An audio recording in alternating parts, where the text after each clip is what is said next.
मेरे इंतहाई वाजिबुल एहतराम बुज़ुर्गों और दोस्तों,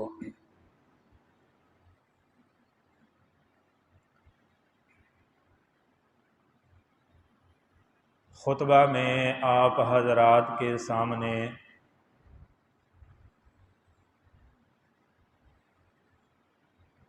सूरह लुक़मान की आयत नंबर 16 तिलावत की है।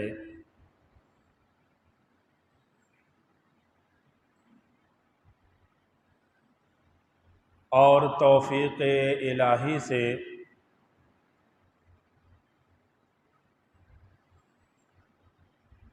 आज की ये गुफ्तगू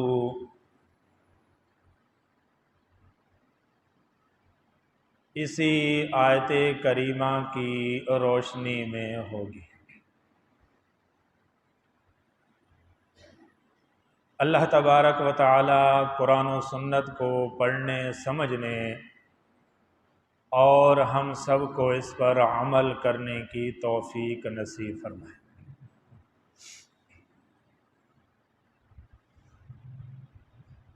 दुनिया में बहुत सी ज़बानें बोली जाती हैं।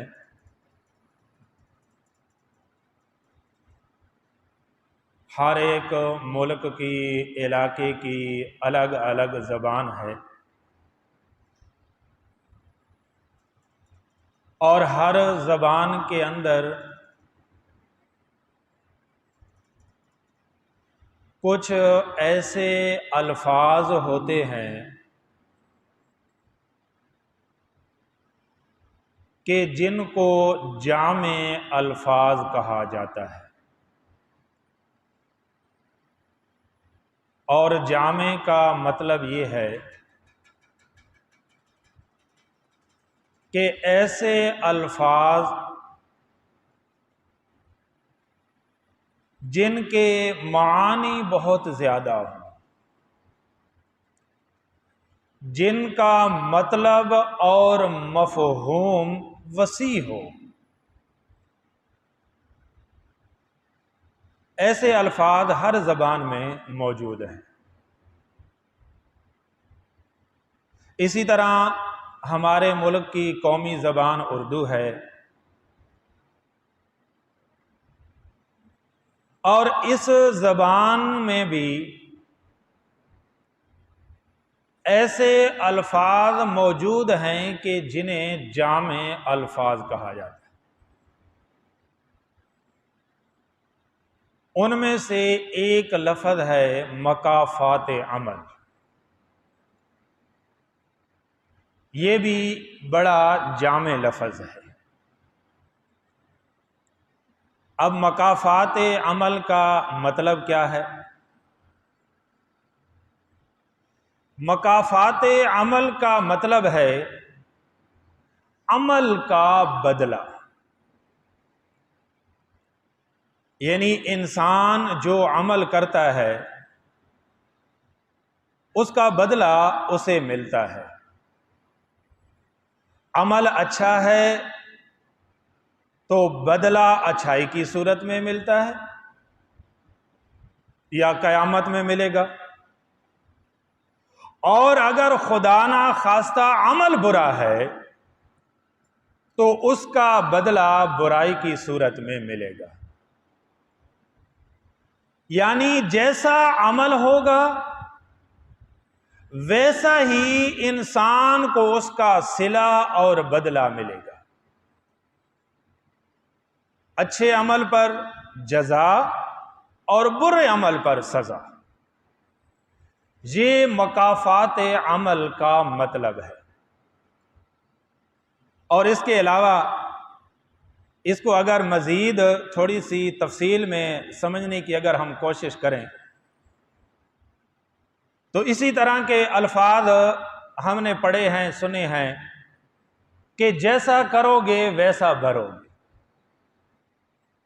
इसका मतलब भी यही है। या अदले का बदला। तो ये अल्फाज भी मकाफ़ात अमल का अपने अंदर माना, मतलब और मफ़हूम रखते हैं। तो मैंने अर्ज किया कि ये बड़ा जामे लफ्ज है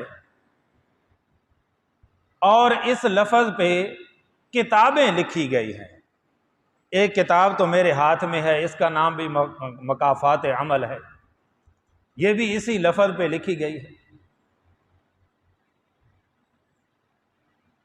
तो मैंने ये गुजारिश की कि मुख्तलिफ ज़बानें हैं और इन ज़बानों के अंदर बाज़ अल्फाज बड़े जामे हैं कि जिनका माना मतलब बहुत वसी है।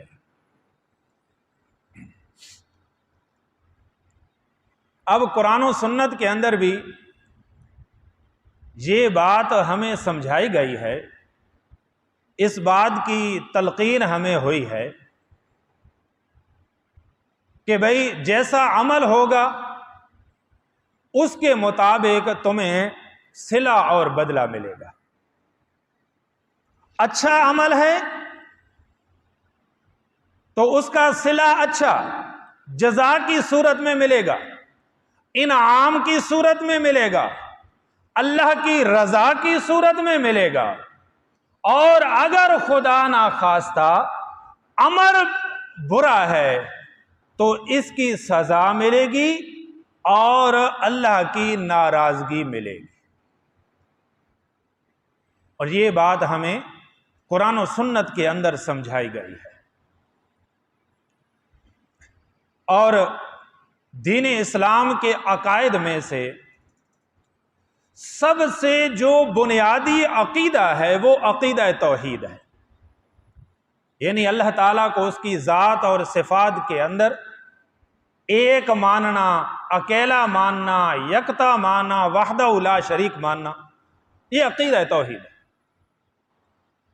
तो अकीदा तौहीद का ये बुनियादी हिस्सा और जुज़ है, यानी ये भी अकीदा तौहीद के अंदर शामिल है कि हम जो भी अमल कर रहे हैं वो अल्लाह देख रहा है, जो भी कदम उठा रहे हैं हमारा रब उससे वाकिफ है, जो भी काम कर रहे हैं वो काम हमारे रब के इल्म में है। इस बात पर यकीन रखना, इस बात को मानना, यह भी अकीदा तौहीद में शामिल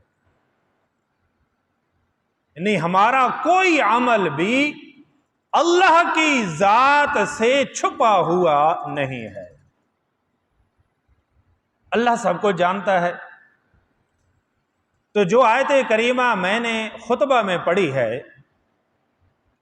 ये सूरह लुक़मान की आयत नंबर 16 है। और सूरह लुक़मान का अगर आप मुताला करें, इसको पढ़ें, तो इस सूरह मुबारका में हजरत लुक़मान ने अपने बेटे को कुछ नसीहतें की थी। जैसे इंसान अपनी औलाद को समझाता है, वाज़ो नसीहत करता है, इंसान अकीदे की बात समझाता है औलाद को, मुआमलात समझाता है, लेन देन समझाता है, अखलाकियात की तरबियत इंसान करता है औलाद की। तो इसी तरह हजरत लुक़मान ने भी इसी तरह की कुछ नसीहतें अपनी औलाद को फरमाई, अपने बेटों को फरमाई। उनमें से एक नसीहत इस आयत करीमा के अंदर भी फरमाई है। क्या नसीहत है? फरमाया कि या बुनैया, ऐ मेरे बेटे, इन्नहा इन तको मिस्काल हब्बतिन मिन खरदल, कि अगर कोई चीज राई के दाने के बराबर है, यानी चीज से मुराद अमल है, यानी अगर कोई अमल इतना छोटा है कि वो बिल्कुल राई के दाने के बराबर है, क्योंकि राई का दाना अपनी जसामत में बहुत छोटा होता है, इसलिए उसकी मिसाल दी गई है। फरमाया कि अगर छोटे से छोटा अमल है, बिल्कुल छोटा, चाहे वो अच्छा है या बुरा है, फतकुन फी सखरा, और फरमाया कि अगर वो छोटा अमल किसी पत्थर की चट्टान में पोशीदा है, पत्थर की चट्टान में छुपा हुआ है, या औ फिस समावात औ फिल अर्ज, या वो आसमानों के अंदर छुपा हुआ है, औ फिल अर्ज, या जमीन की गहराइयों के अंदर छुपा हुआ है, आसमान के किसी किनारे में है या जमीन के किसी गोशे में छुपा हुआ है। फरमाया मेरे बेटे, याति बिहल्ला, कयामत के दिन अल्लाह उस अमल को लेकर आएगा, हाजिर करेगा उस अमल। वो तेरे सामने तेरे हर छोटे से छोटे अमल को, फरमाया है मेरे बेटे, तेरा रब तेरे सामने उसे पेश करेगा, चाहे वो पत्थरों में छुपा हुआ है, बड़ी बड़ी चट्टानों के अंदर मौजूद है, या आसमानों के किसी कोने में गायब है, जमीन के किसी गोशे में छुपा हुआ है। वो अल्लाह उस अमल को तेरे सामने जरूर हाजिर करेगा। ये नहीं है कि अमल छोटा था तो गायब हो जाएगा, गुम हो जाएगा आसमानों में, जमीनों में, सहराओं में, पहाड़ों में, पानियों में। नहीं नहीं नहीं, कोई अमल भी तेरा अल्लाह से पोशीदा नहीं है, छुपा हुआ नहीं है। तेरे हर अमल से तेरा रब वाकिफ है, तेरे हर अमल को तेरा रब देख रहा है, तेरा हर अमल तेरे रब के सामने है, और कयामत के दिन तेरा एक एक अमल तेरा रब तेरे सामने हाजिर करेगा। तेरा हर अमल तेरे सामने आएगा, चाहे वो राई के दाने के बराबर है, मामूली से मामूली अमल ही क्यों ना हो। और ये नसीहत तो उन्होंने अपने बेटे को फरमाई है, लेकिन ये बात हमें भी समझने की जरूरत है, हमारे लिए भी है कि हमारा भी कोई अमल अल्लाह से छुपा हुआ नहीं है, पोशीदा नहीं है। हम जो कुछ भी दुनिया में कर चुके हैं इससे पहले और आज के बाद जितनी हमारी जिंदगी बाकी है, इसके अंदर जो कुछ करेंगे सारे का सारा मेरे अल्लाह को मालूम है, उसके इल्म में। बहुत सारे काम ऐसे हैं जो हम कर चुके हैं, हमें भूल चुके हैं कि भाई पता नहीं ये नेकी की थी या नहीं की थी, या खुदा ना खास्ता ये गलत काम मैंने किया था या नहीं किया था। लेकिन अल्लाह से तो पोशीदा नहीं है, अल्लाह तो जानता है, उसके इल्म में है।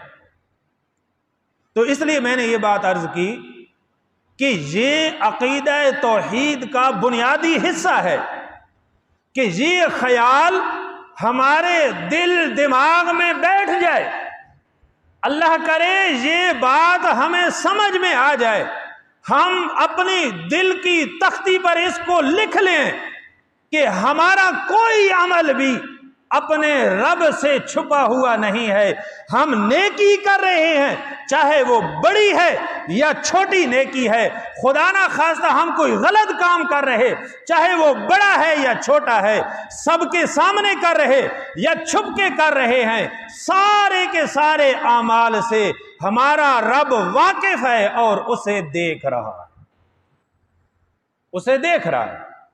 हमारे रब से कोई बात, कोई अमल, कोई काम वो छुपा हुआ और पोशीदा नहीं है।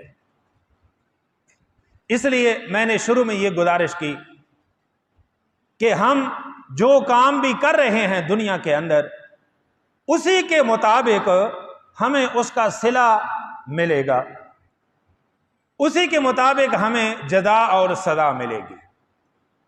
तो इसलिए जो काम भी हम करने लगे तो पहले सोच लेना चाहिए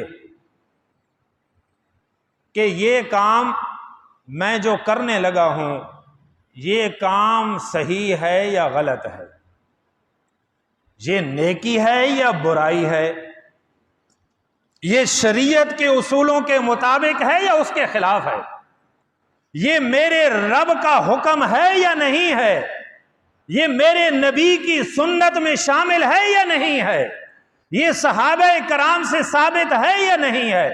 जो काम भी हम करने लगे, किसी मामले के अंदर हो, उस काम को करने से पहले जरूरी है, लाजिम है हमारे लिए कि हम उसको परख लें, उसको सोच लें, उसको समझ लें कि ये काम हमारे दीन और शरीयत के मुताबिक है या नहीं, ये काम सही है या गलत है। तो करने से पहले सोचना चाहिए, क्योंकि जैसा अमल होगा वैसा ही बदला हमें अल्लाह ताला अता फरमाएंगे। और बाज काम तो ऐसे होते हैं कि जिनका बदला और जिनकी सजा अल्लाह तबारक व तआला दुनिया के अंदर इंसान को जो है वो दे देते हैं, दुनिया के अंदर उसकी सजा हो जाती है। मिसाल के तौर पे हमारे माँ बाप हैं, तो अल्लाह तबारक व तआला ने जहां अपनी तौहीद को कुरान करीम में बयान फरमाया है, वहां पर वालिदैन के साथ अच्छा बर्ताव और सलूक करने का भी हुक्म दिया है कुरान करीम के अंदर। तो माँ बाप हमारी ऐसी शख्सियात हैं कि अगर हम दुनिया के अंदर उनके साथ अच्छा सलूक करेंगे, बर्ताव करेंगे, तो आखिरत में भी उसका सिला मिलेगा और अल्लाह ताला दुनिया के अंदर भी उसका सिला और बदला हमें अपनी आंखों से दिखा देगा। और अगर खुदा ना खास्ता उनकी नाफरमानी करेंगे, सलूक हमारा बर्ताव अच्छा नहीं होगा, तो क़यामत के साथ साथ दुनिया में भी अल्लाह ताला इसकी सजा दे देते हैं। और ऐसे लोग आंखों से हमने देखे, आपके शायद तजर्बे में भी ये बात होगी। इसी तरह हमारे असाज़ा कराम हैं, चाहे वो हमारे स्कूल के असाज़ा हैं, चाहे वो हमारे मस्जिद का उस्ताद है, चाहे वो किसी और मामले में किसी हमने उससे कोई हुनर सीखा है, अगर वो हमारा उस्ताद है, हम अगर उसका अदब एहतराम करेंगे तो इसका सिला भी दुनिया में अल्लाह हमें देगा, और अगर हम उसका अदब और एहतराम नहीं करेंगे तो इसकी सजा भी दुनिया में मिल जाए। तो ये दो शख्सियात हमारी जिंदगी में ऐसे हैं, हमारे असादा कराम और हमारे वालिदैन। आखिरत की जज़ा और सजा के साथ साथ दुनिया में भी इनकी जज़ा और सजा अल्लाह तबारक व तआला दे देते हैं।